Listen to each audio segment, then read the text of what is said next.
Okay, so I'm here today with Ken from the EV Revolution How are show. you guys? So we're off, we're in Milton Keynes at the moment, and we're just heading over to Silverstone for the first day of Fully Charged Live.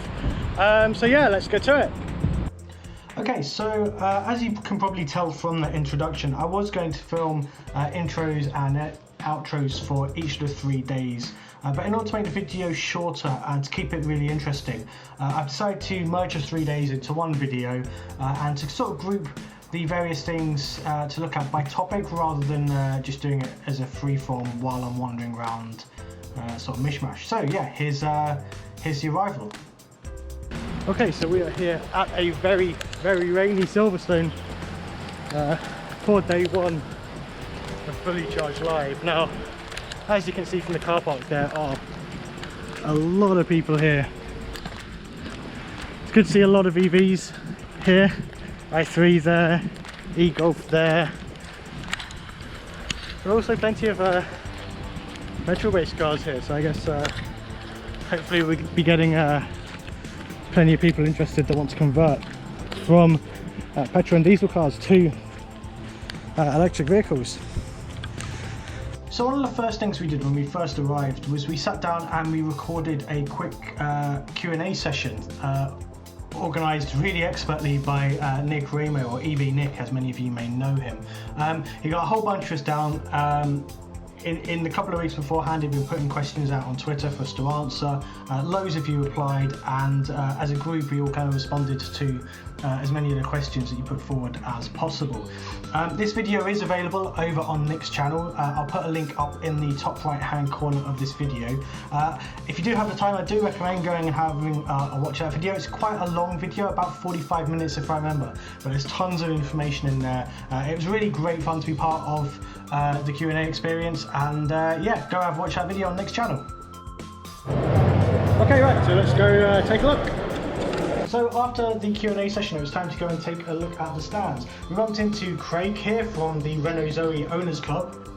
They had a stand here at Fully Charged Live, which was, as I understand it, fully sponsored by Renault. They had a Renault Zoe on their stand, and yeah, it was really good to see a strong presence for the Renault Zoe's Owners Club. Also, in terms of owners clubs, there was Sussex EVs and Kent EVs, and it's really good to see a presence from them here at the event as well.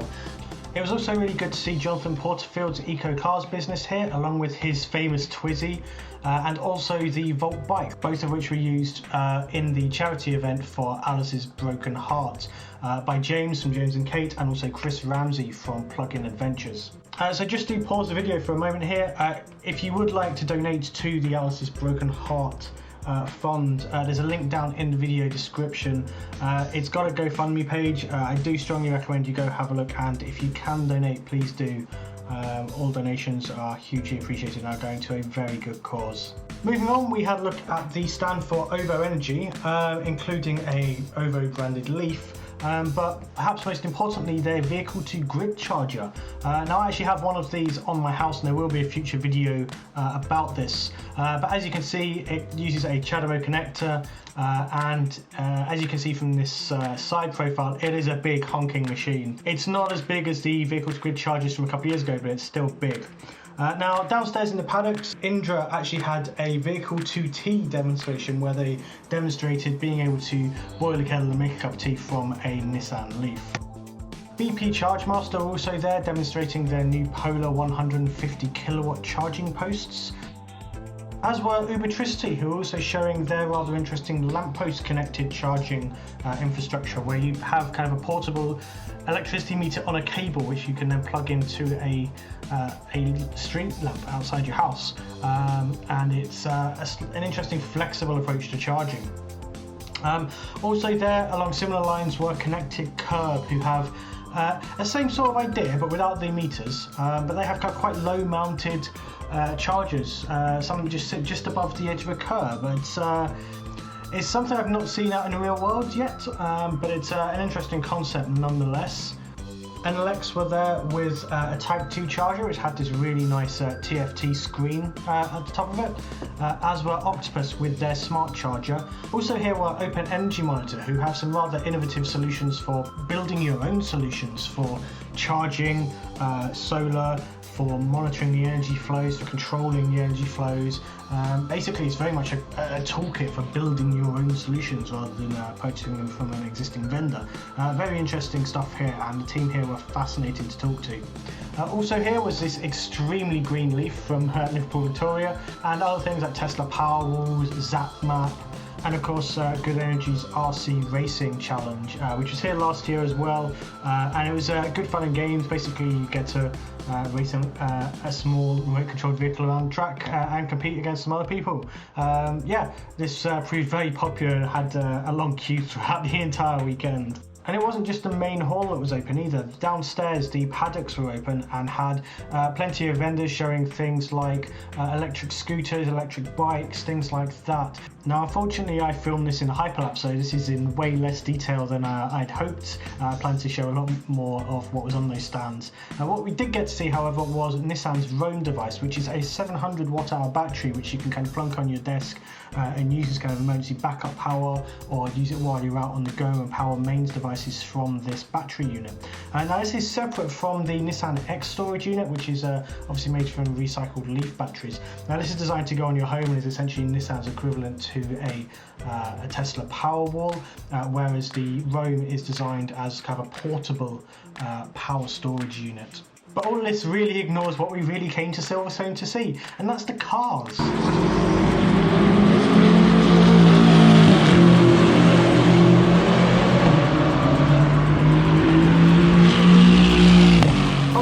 Not those ones. It's actually cars like this that we're here to see. Things like the brand new Peugeot e-208. Now, this is the first time a lot of people got a chance to see this new vehicle. I think it's the first time Peugeot have shown it off. It's a nice, it's actually a really nice car. It's a nice compact car, probably a bit of a challenger to things like maybe the Renault Zoe, and I guess the kind of low end of the Leaf market as well. It's a nice car. It's just really smart inside. Obviously, you couldn't see the dashboard turned on because it was a show floor model, but it's a nice, really spacious car, and I think it will sell very well.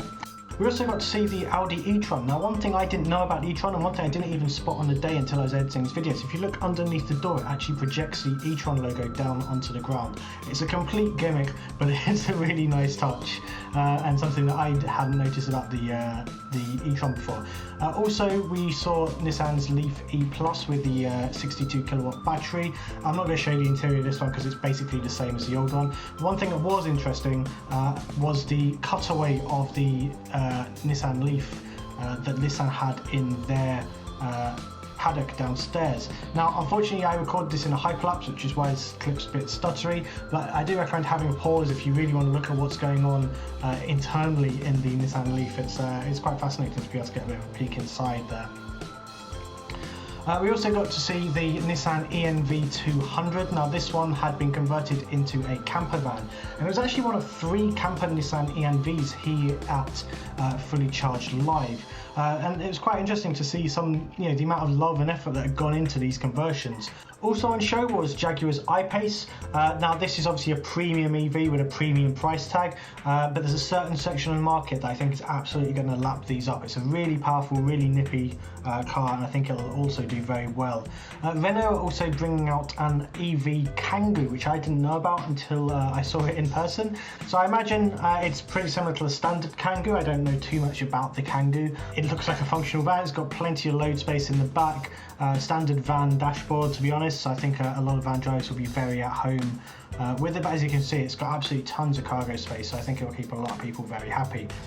Also on show, of course, was the Tesla Model 3. Now, this one was a left-hand drive model because none of the right-hand ones, as I understood it, had entered the UK at this point. But as you can see, it's an absolutely gorgeous car with this very minimal dash going on there. Now we get to have a slight peek in the back of the vehicle here, once I figure out how the door handle works. And yeah, you can see here, this is obviously a white trim version of the car, but it's hugely spacious, and it's an absolutely gorgeous car.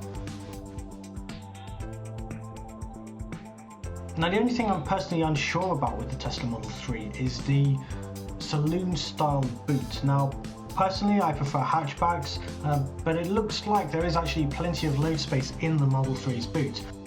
Of course, Tesla also had some of their other vehicles there, including this Model X with the now famous Falcon wing doors. Now, of course, just like the Model S, the Model X has the same portrait screen, which is of course huge and displays all of the standard controls for the vehicle.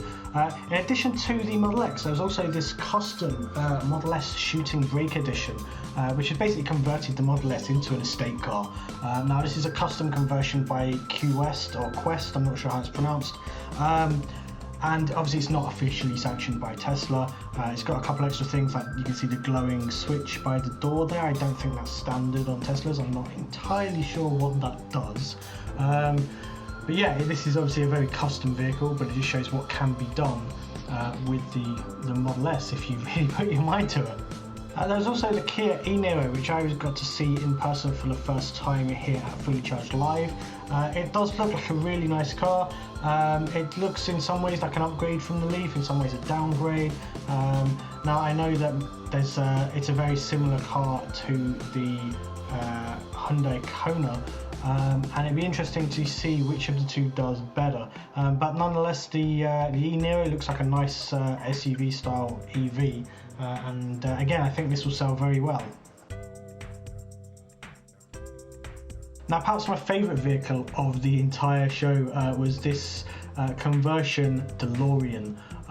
Now, this thing had been converted to electric. I believe it's been converted to electric quite a long time ago, because there was a certificate on the dashboard saying it was converted back in the 90s, so I imagine it's probably had several refits over the years. But yeah, I mean, you don't get to see very many DeLoreans, and you get to see even fewer electric DeLoreans. So when the opportunity presented itself, I had to hop into the driver's seat and take a look for myself. You can see the dashboard has been completely replaced with an LCD screen. It's got a modern infotainment system, a massive crank handle, which I'm assuming is the forward reverse selector. And if you have a quick look in the back, unfortunately, again, no flux capacitor, just a bit of chain link there.